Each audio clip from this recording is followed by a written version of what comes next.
إن الحمد لله نحمده ونستعينه ونستغفره ونعوذ بالله من شرور أنفسنا ومن سيئات أعمالنا.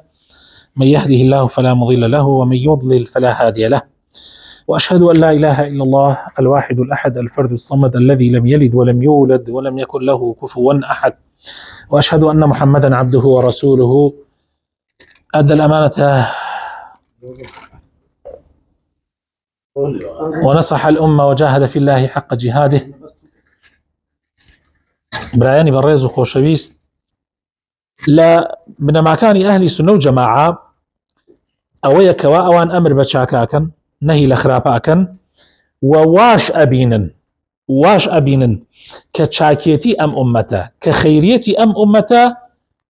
و بەردەوامبوونی لەسەر چاکی و لەسەر خەیریەت بەسراوەتە ئەم شەعیرە مبارەکەوە کە ئەویش ئەمر بە چاکە و نەهی لە خراپە. و واش ئەبینن ئەهلی سونە و جەماعە کە ئەمر بە چاکە و نەهی لە خراپە لە گەورەترین دروشمەکانی ئاینی پیرۆزی ئیسلامە و هۆکاریشە بۆ پاراستنی جەماعەتی مسلمانان کە حیاتی بەشەریەت، ژیانی مرۆڤایەتی ڕاست نابێتەوە، ئیستیقامە ناکە ئیلا بە ئەمر بە چاکە و نەهی لە خراپە نابێت. بۆیە خوای پەروەردگار فەرمێ كنتم لە سوورەتی آل عمران آياتي 111. طبعا أما آياتنا زور قرنقل لهم حالات. كنتم خير أمة، كنتم يعني إيوه خير أمة أخرجت للناس، باشتين أمتك خوي تعالى ناردتي ومرفاياتي هنا كان يعني مواصفاتها كانت عن خير أمة إيوه تأمرون بالمعروف وتنهون عن المنكر وتؤمنون بالله. أمر بشاكاكا نهي لخرافاكا إيمان بخواه، حتى سبحان الله بقرنجي أم بابته إيمان بخواه خصته بأمر بشاكا. سبحان الله، يعني يفرموا تؤمنون بالله وتأمرون بالمعروف تأمرون بالمعروف وتنهون عن المنكر وتؤمنون بالله. يا سبحان الله، طبعا لقرنجي أم موضوعية بويا أمر بشاكا ونهي لخرافة لأوجب واجبات لسر أمة الإسلام بقولا يعني بقفتار وبكردارش حركة سببي طاقة وطواناي خوي. طبعا ما جورك للجهات يعني ما جهاد برامر بأهلي فسق بأهلي ظلم، أما طبعا لنا ولاتي إسلام أما أنجا مدري جهاد برامر بكافر كان بلام أمر بتشاكل نهي لخرافات جهادي بتشوكا برامر بمسلمان لنا مسلمان لنا كومالغاي مسلمان. وآية تعالى القرآن بيروزا فرمي هر آل عمران آياتي 104 أفرمي ولتكن منكم أمة باكو مالي خلق يتان لدروز ببه كومال خلق يتان تدروز ببه إيشان شبه الدعوة إلى الخير، يدعون إلى الخير، يأمرون بالمعروف وينهون عن المنكر وأولئك هم المفلحون. أبيه به نابه باني خلقي كان بوشاكا أمر بوشاكا بكن نهي لخرابة بكن براسي أوانا سرفرازن. هروها پیغمبری خوشویستمان صلى الله عليه وسلم فرمي هر کس یک لئیوه منکری کی بینی فليغيره بچی بيده فإن لم يستطع بلسانه. اگر توانی بدەستی بیگۆڕێ، ئەگەر خراپەیەکت بینی توانیت ئەبێ بەدەست بیگۆڕی، ئەگەر نەتوانی ئەبێ بە زمانت بیگۆڕی، ئەی ئەگەر نەتوانی خۆ ئەبێ بەدڵ پێت ناخۆش بێ. حتى أفرمي فليغيره حتى أفرمي فإن لم يستطع فبقلبه. أيش تغييره بدل چونکە دڵ مەصدەری زمانە و عملە کانە. تۆ ئەگەر لە دڵەوە ئەگەر نەشتوانی بەدەست بەدەم لەناو دڵە پێت ناخۆش بێ ڕۆژێ لە ڕۆژان بس مجال بێ توانی بیکەیتە دەم توانی بەکردۆی ژەرجاین. بەڵام ئەگەر تەسلیم بووی دڵ لەما تۆ دڵ لەمێ لە وذلك أضعف الإيمان. يعني دڵ ئیتر لاوازترین شتە. تۆ ئەگەر لەناو دڵی شوار پێت خۆش بوو کە خەڵک خراپە بکە ئێتەواویتر تۆ هیچتیان نەماوە،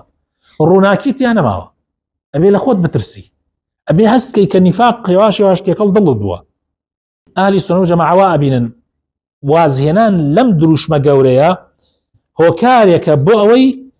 سزای خوا دابەزێ، عقوبەی خوا دابەزێ، لەوانەیە ئینسان تووشی لعنەتیش بکە، مستحقی لعنەت دەکە. ئەوە پەنەمامدا ئەگەر یعنی واز لەم لە ئەمر بە چاکە و نەهی لە خراپە بێنی و تەرکردنی ئەمر بە چاکە و نەهی لە خراپە لە گرنگترین ئەسبابەکان و هۆکارەکانن بۆ ئەوەی فەساد و ئینحراف لەناو کۆمەڵگای مسلمانانە دروست ببێت، لە ژیانی ئومەتی ئیسلامە دروست ببێت. خوای تعالی فرمي لقرآن بيروزا لسورة أعراف آياتي 165 أفرمي فلما نسوا ما ذكروا به أنجينا الذين ينهون عن السوء وأخذنا الذين ظلموا بعذاب بئيس بما كانوا يفسقون. ما باسي كيكا باسي أمتكاني بيشوكا أفرمي كاتي فيامي خوان لبير كرت نسوا ما ذكروا به ها كاتي فيامي خوان لبير كرت چيان بسرهات أنجينا الذين أوانيك أمر لعينه لخرابا كان أوانا من جاء رزقار كرت أوانا من رزقار كرت أي أواني تر وأخذنا الذين ظلموا بعذاب بئيس بما كانوا يفسقون. سزا كبر أوان كو أوانيك نهي لخرابا كان أوانا رزقار ينبو أوانا رزقار ينبو. أم جا خوي پروردگار لسورة مائدة آياتي هفتاوهش وهفتاونو أفرميه أما آياتا زور ترسناك راسك زور ترسناك لعن الذين كفروا من بني إسرائيل لعنة يعني ليكرا على لسانك لسر زماني داود عليه السلام لسر زماني عيسى كري مريم عليه السلام بو لعنة يعني ليكرا ذلك بما عصوا معصيته سرفيتشيان كرت وكانوا يعتدون وتعداو ظلم شانك كانوا الله أما ترسناك كومالي كان أبو طبعا تعداو الظلم يعني كردو ما في خلق يعني خواردو ترخوا بيني سلا كومالي كان أنا معنا ما في خلق خون حقي خلق خون تعداء كان ظلم كان بلام كومالي كتير هبو تشيان كانوا لا يتناهون عن منكر الفعل أما نشواش يجبون بد شركة دز بون بشركة دز هدناك هيك نبا دم نبا ضل نبا كردوا حرب يد النبي دي أما الشركة دزة أما الشركة دزية كانوا لا يتناهون عن منكر فعلوه يعني أو منكر بين دناك لبئس ما كانوا يعملون بالراسي خرافترين كاريان يعني بون بشريك أوان هيش فرق إنما لعن الذين كفروا على طبعا بكافرش ناويني بردوها يعني براينا أقاتان ليبي بكافرنا وبراون من بني إسرائيل جاء موضوعي زور حساسة أبي زور أقامان ليبي أما سلامة سليكي آسانية إساء بيني لنا وخومانيشا لم جورشتانا هي اليوم لا ضايوي كأموز على السعودية الرودا وداعي وبان خوازو عالم كان أقرن ويان كان السجنو وسيرا كان بوتي عالم يقدينن أقر أتبي هين بكي أقر أتبي كاكا أقر شتكتي درباري حاكم أقر شتكتي أقر حتى ما شاء الله ما نجعي بك يانية يش نقصاني كانية أقر شتكتي برو لا يخوي باسيكا لا يخوي تقول أي خوي ما صدق أذكر شيء أذكريه سجن ثقة أمجا شون بقيت لا خوي ده شيء شيء بقيت لا خوي أو كردوتي منهج وبرياري دا ولا سري عالم يكون زاناي كتر بلامي ذاته زور بجواني الله كاتي كمرواني كري حكم بني أمية شو سر من بركة للروجي ججنا يكم جاو تارك به إم جانيو جكبكا أبو سعيد الخدري كردي شمك راسك يا عباك دا رايك شاوتي قد غيرتم دينتان غوري رويش دواء أو كأو روي لبشتو لبنجوش كابيجا وتو غلط يكتك بره جاري بره قران كاري جاو علماء جوابي أو داتو جوابي أو تريانا داتو أفرمي بره كشتي أبي شون أوا باشكرا معصيتك أنا بيتو باشكرا والله من بيتو أبيتو باشكرا والله من بيتو ناكري أو جناحكات طبعا بس سري في بري أو هر بردوامه بلا سري يتر خلق شو زانتو إنكارت كردوه أم جاي واش أبي بتشي أبي بعادة لنا وخلقها وكويسة هذيك أبي بعادة للسعودية ولا ملاطانة يتر معصية وجناح باشكرا جاء مسألة كزور خطرة يعني مرجنية وحمو جاري والله بري ولا كاك من باشكرا نايكم بسريكم خلق شو زانتو بسريك اخر خلق شون سقيها بيبع علماء كاني لكاتك تو ناوي سريت اللي تدي وهيج بلغيك تشنيه كتو بسريوتته وطبعا مصلحة أبي الرشاو بكرة برجوندين أبي الرشاو بكرة لما موضوعها معنى هذا هميان مراعاتي مصالحي مسلمانان بكن لكات أمر بشاكو نهي لخرابها أو كسي كنهي لخراباك أبي شي بيت أبي عالم بيبوي كنهي ليك يعني أقر شارزان به يعني شي تقول اشتك شارزايت نبيت شو نهي ليك يعني بشكو وانا بموضوعك بشكو تو هلاليتي اگەیشت بێتی و ئەوەیش دەردی کوشندەی ئەم زمانەی ئێمەیە کابرا 6 کەلیمە فێرە بێ دوو نامیلکەی بچووک ئەخوێنێتەوە خۆی لێ ئەبێتە عالم لای ڤەکاتەوە دەسەکا بە ئەمر بە چاکە و نەی لە خراپ هەر تۆزێ پێش ئێستا سەیرم کرد کابرایەک ڤیدیۆیەکی بڵاو کردوتەوە باسی ئەو حاڵەتاناکە کە تەلاقی تیا ناکەوێ یعنی شتێلێک باسەکە کە زۆرینەی عولەما مخالفین يعني لنا مسلمان شبلاي وكاتوا طبعا من نكبتيه او قربسريه تو جرأة دانا بويك خل طلاق بخوا نابيت اما بتانا بكيوتا زاري خلقي بس او كابرا للجهلي خويا لنا فامي خويا او شتنا برا وكاتوا جوين عاداتي زور خطره دهم ان يتأكد بان معروفا قد ترك وان منكرا قد ارتكب يعني ابي او كسيكوا نهي لخراباكا أبي بزانێک کە معروفێک ئیهمال کراوە منکەرێک دروست کراوە يعني تأكيد بێ 100% تأكيد بێ 100%. سيم أن لا يغير المنكر بمنكر أن كسي منكر بمنكر أقوري يعني منكرێک أقوري على أساس منكرێکی تر لە جێگەیە دروستەکە منكرێک أقوري منكرێکی تر لە جێگەیە دروستەکە شتی وا نابێت أبي ئێمە زۆر ئاگامان لەو مەوزوعە بێ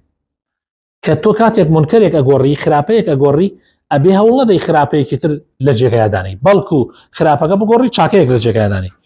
چوارم أن لا يؤدي تغيير هذا المنكر إلى منكر أكبر منه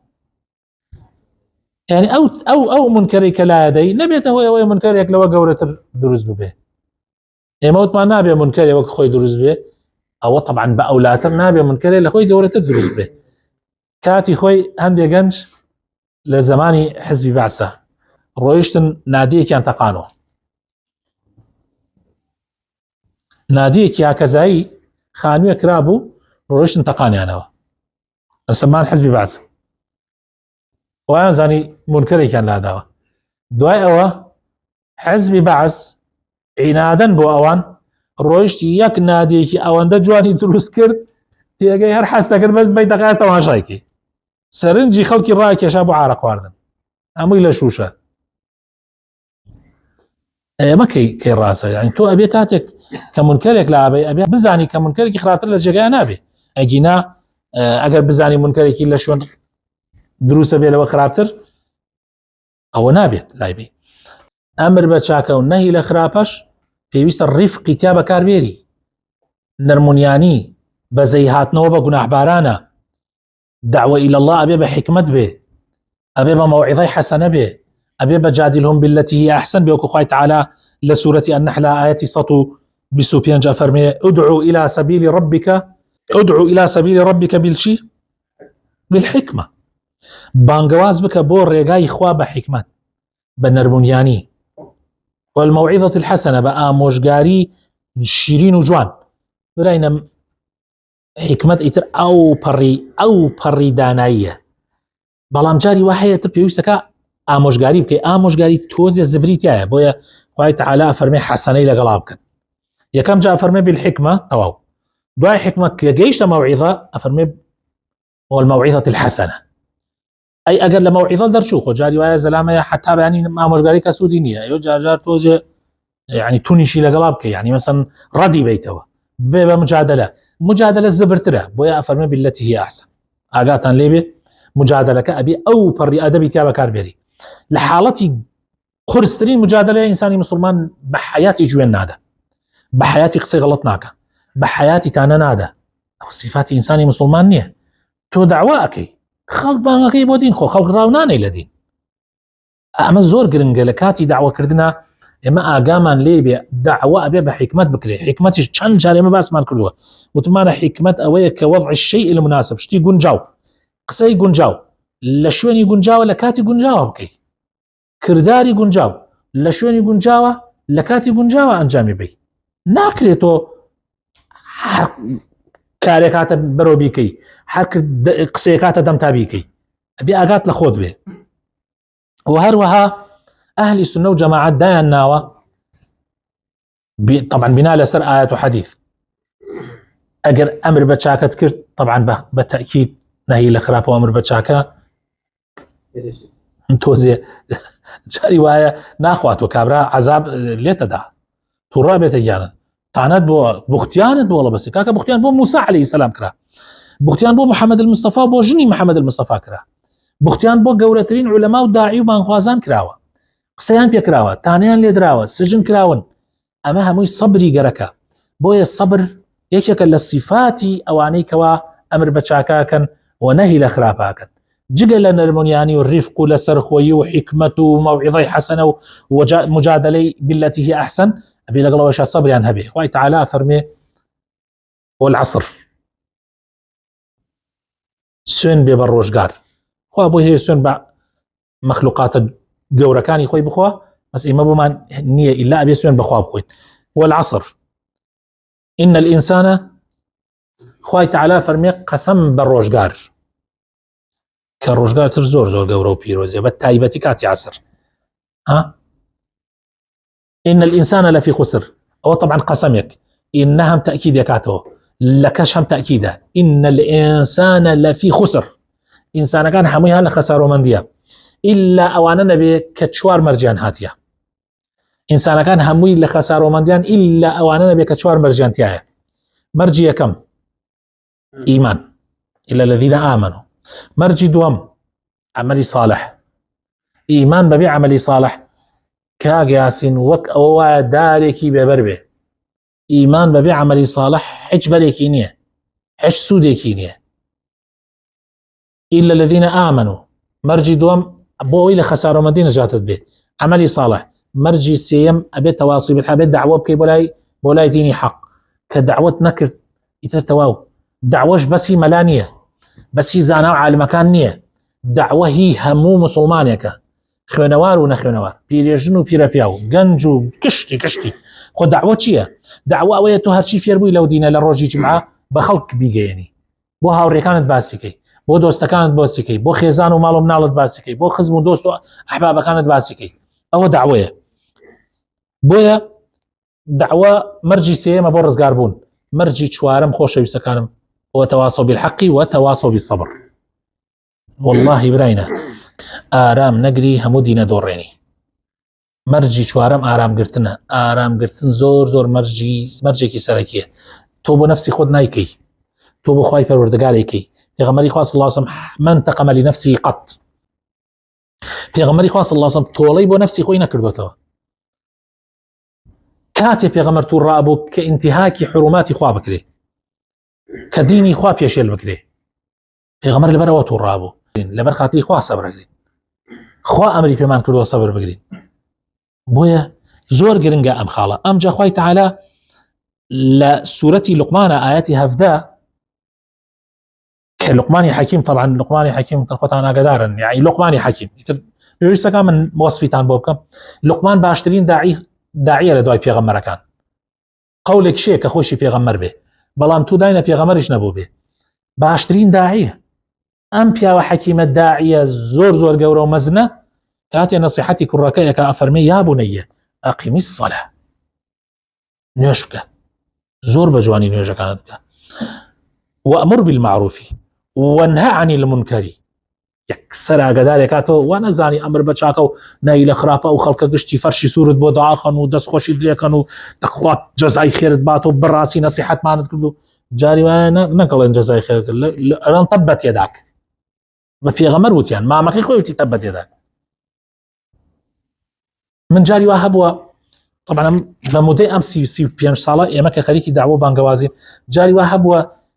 لە یەک مناسبەیە کە دوو ڕۆژی خایاندووە لە یەک مناسبەی دوو ڕۆژیە من 12 محاضرەی 20 دقەی تا 25 دقەیم تیا تەقدیم کرد 12 محاضرە یعنی 12 دەرسی زۆر خۆمیش ماندوو کردووە و بە ئەو پەڕی حەماسەت و گەرمەوڕی کە ئەوانە هەمووی لێ بوون هەمووی خزم و عەشەت و دۆستەکانم بوون یعنی لەو مناسبەیە ئامادە بوون من نصیحەتیانم کردووە لە دڵی خۆمە ئەموت ئیتر تەواو لەوانەیە ئێستا بەس دەرچمە دەرەوە ئیتر حار هەمووی ئەوەی من ئەمەوێ ئەوەیە واللهی دەگمەن ئەم بینی گەنجێک بگەڕێتەوە بەرهەمی هەبووە زۆریش هەبووە سوپاس بۆ ئەو خوای پەروەردگارە ئێستا جاری وایە من ئەڵێم لەخوا بەزەبە لە بنەماڵەکەمانە باوەڕ ناکەم دە کەسێکە بێن نوێژنەکە لە ناو 300-400 نەفرە بەڵام ئەمە معنای ئەوە نییە بە یەک ڕۆژ و دوو ڕۆژ جاری وا هەبووە من قسەم کردووە لەو لاوە غیبەتمیان کردووە ئەمە هەمووی دڵ سار دەکاتەوە بەڵام تۆ نابێت دڵ سار بێتەوە تۆ کە ئیش بۆ خوا بکەی نابێت بیر لەوە بکەیتەوە بڵێ وەڵا کاکە فلان ڕەخنەم لێگرێ فلان قسەم پێکا فلان بوختیانم بۆڵە بەسێ ئەمە ئەبێ کشی بخیتە لا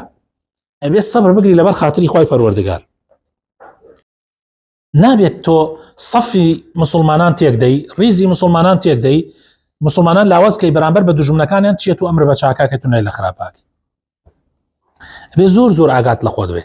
ئەمر بە چاکە و نەهی لە خراپە ئەبێ بڕاتە مەسلەحەتی ئیسلامەوە بڕاتە مەسلەحەتی یەکگرتنی مسلمانانەوە نابێ ببێتە ئەداتێ بۆ دەستی دوژمنان جا ئەوە مەسئلەیەکە زۆر زۆر گرنگە لەوە چێنێ کەسێ جاری وایە ئاگای لێ نەبێ ئەڵێ مهمەوە تۆ چاخراپەیەکت بینی قەدەغەی لێ بکەی تر من حەقم چیە چی ڕۆدا با ڕوودا فلان کافرە و فلان مبتەدیعە و فلان ڤاڵە و فلان نازام چی خەینە ئەی یعنی ئەگەر وا بێ بەهەش معنایە بەس بۆ تۆیە و جەماعەتەکەی تۆیە وا لە خزمەتی جەنابتە دانیشتون تەواوی تر ناکرێت بەو شێوە بیرکەیتەوە ئەو کابرایە ئەسڵەن هەر تێناگا ئەهلی سونە و جەماعەیانیش هەر تێناگا ئەمر بالمعروف و نهی عن المنکر یعنیش بۆیە زۆر زۆر ئەبێ ئاگامان لە خۆمان بێ ئەهلی سونە و جەماعە وا ئەبینن کە ئامۆژگاریکردن و ساغی لەگەڵ مسلمانانە نەسیحەت یعنی ئامۆژگاریکردن یعنی ساغی بەرامبەر بە مسلمانان ئەسڵێکە لە بنەماکانی شریعەتی پیرۆزی ئیسلام یعنی ئەبێ ئێمە ساغ بین بێ درۆ نەکەین فێڵ نەکەین بە ئامۆژگاری بین بەرامبەر بە مسلمانان خوای پەروەردگار وا داوای لە ئێمە کردووە کە ئێمە دڵسۆزیمان هەبێ بەرامبەر بە دینەکەمان بەرامبەر بە شوێنکەوتەکانی دینەکەشمان و ئەبێ وا داین هەرچی مسلمانە هەمووی برامانە ئینەمە المؤمنون ئیخوە جا ئەگەر تۆ ساغ نەبی یعنی معنای وایە هیچ پێغەمبەری خوا صلی الله علیه و سلم فەرمێ الدین النصیحة قلنا لمن قال لله ولكتابه ولرسوله ولأئمة المسلمين وعامتهم إمام مسلم أجرته أفرمي براسي آيني فيروز الإسلام صاغية آموشگارية دلسوزية وتيان بوه كي أي پیغمبری خوا فرموین برامبر بخوا انسان أبي صاغ بي برامبر بخواي پروردگار برامبر بآيني خوا انسان أبي دلسوز بي وصاغ بي برامبر بآيني خوا برامبر بە پێغەمبەری خوا صلی الله عليه وسلم برامبەر بە پێشەوایانی ئیسلام لە زانایان و لە سەرکردەکان برامبەر بە عامەی مسلمانان ئەبێ ئینسان ساغ بێ دڵسۆز بێ بە ئامۆژگاری بێ ئەمە معنای ئەم حەدیثەیە کە زۆر جار معناکەی لەلای هەندێک کەس لێڵە بێت تێناگا لێی هەروەها خۆشەویستەکانم ئەهلی سونە و جەماعە وا ئەبینن کە ئەمر بە چاکە و نەهی لە خراپە پێویستی بە ئاوکاری هەمووانەیە یعنی ئەگەر مسلمانان هەمویان هاوکار یەکتری نەبن ئاسان نییە تۆ بتوانی ئەمر بە چاکە و نەهی لە خراپە بکەیت ئاسان نییە بۆیە خوای تەعالی فەرمێ وتعاونوا على البر والتقوى ولا تعاونوا على الإثم والعدوان واتقوا الله إن الله شديد العقاب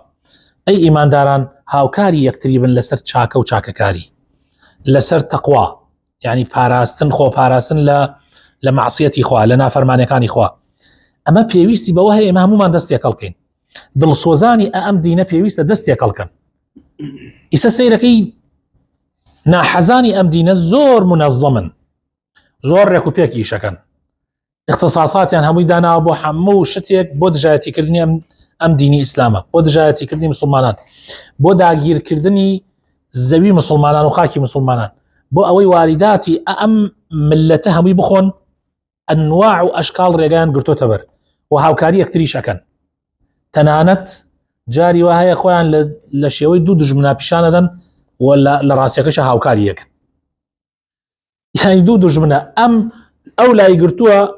وخوي وادرخا كانه دجمني ايوتريانا ايش وادرخا دجمني ايوتريانا مع العلم لجيره وهرد فيان دسيان تيكل كردو لبرو برزان پێویستە مسلمانان یەک دڵ بن، پێویستە مسلمانان هاوکاری یەک بن. ئەگینا بەڕاستی هیچمان پێ ناکرێ، بەتەنیا هیچمان پێ ناکرێ، یعنی بەتەنیا هیچمان پێ ناکرێ. تۆ ئەگەر تەنیا و نمونە سادەیە کە دەیەها ساڵە ئێمە ئەیزانین وحە لە سەرەتای ئیبتیدایی و سەرەتاییەوە ئێمە هەمومان خوێندمانە، کابرا تەماشاکە حەوت کوڕیەیە، تەماشاکە کوڕەکانی پەرتەوازن هەرێکێ بەلایەکایی بە ڕۆژێکیان هەمویان کۆ کاتەوە کوڕەکانی پێیان ئەڵێ کوڕەکانم دانشن کە دانشن کابرا حەوت شولە داردێنێ ئەی بەسێ بەیەکەوە، ئەی بەسێ بەیەکەوە و ئەیدا بەدەستی هەر حەوت کوڕەکەی ئەڵێ بیشکێنن. ئیتر طبعاً هەر حەوتیان محاولاکەن بۆ ئەوەی بیشکێنن بۆیان ناشکێنرێ. دوای ئەوە ئەمجا کەیدنەوە دەستی باوکیانەوە ئەمجای کاتەوە لە یەک و دانەیەکی دانەیەکەدا بەدەستیانەوە زۆر بە ئاسانی ئیشکێن. ئەڵێ کوڕم من ئەمەی کە پیشانتانمدا ئەمە نمونەیەکی زیندوی حاڵی ئێوەیە. ئەگەر ئێوە دانەدانە بن پشتی یەک نەگرن لە یەک بخوێنن بەڕاستی دوژمنی هەر یەکێکتان زۆر بە ئاسانی ئەتوانێ بتان شکێنێ. ئینسانیش لە ژیانە بەردەوام دوژمنی هەیە. ئادەم عەلەیهی السەلام خۆی تەنیا دوو کوڕی هەیە،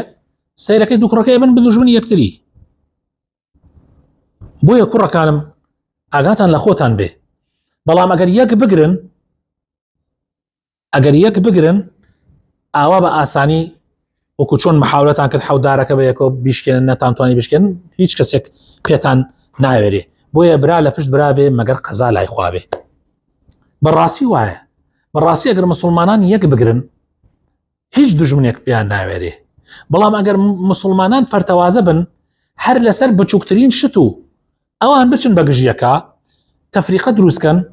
یعنی بەڕاستی ئێمە قەت ناگەین بە ئەنجام. ئێمە لە ئاینی پیرۆزی ئیسلامە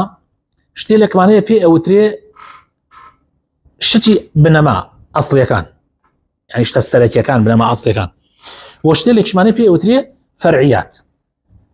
ئێمە گرنگەوەیە لە بنەما ئەسڵیەکانە یەک بگرین، گرنگەوەیە لە ئیمان بەخوایە یەک بگرین، گرنگەوەیە لە ئیمان بە ڕۆژی قیامەتە یەک بگرین، گرنگەوەیە لەسەر عەمەلی ساڵح و ئەخلاقی جوانی مرۆڤایەتی یەک بگرین. ئەمانە ئەساسیاتن. بڕێشتی شێ فەرعیاتە، قەت لە فەرعیاتە ناتوانی هەموو خەڵکێک بکەیتە یەک ڕای. تەنانەت سەحابەی پێغەمبەر صلی الله علیه وسلم لە فەرعیاتە خلافیان هەبووە، لەناو سەحابە خلافە بووە. ئێمە لە خزمەتی زانایەکی گەورەیە بووین، پێی وتین ئێمە یعنی خاوەنی دەستگایەکی زۆر گەورە بوو ئەو عالیمە، پێی وتین ئێمە لێرە ئام ئیحسایەمان کردووە، سەرژمێریمان کردووە، مەسائلە خلافیەکان لە ملیۆن بەسەرەوەیە، لە ملیۆن بەسەرەوەیە وردەکاریەکان. یعنی تۆ ملیۆنێک مەسائلی خلافی لاوەکی هەبێ، على الأقل هذه كلمانات دو فرقة لا دروز بيدي لي بكروي ما بيت بشن بش ناكريت دسر مسائل خلافي براسي إما بين لي يكتري إما سمعتي يكتري بشكينين إما مسائل خلافية كان ببيت معي أو كاجتهادية أو خلافية ببيت معي أو برتواز ما بكا وليك ما بكا أجر وابي إما أمتي إسلام قد يك ناقري قد ناتواني برامبر بدو جملان يكرأي به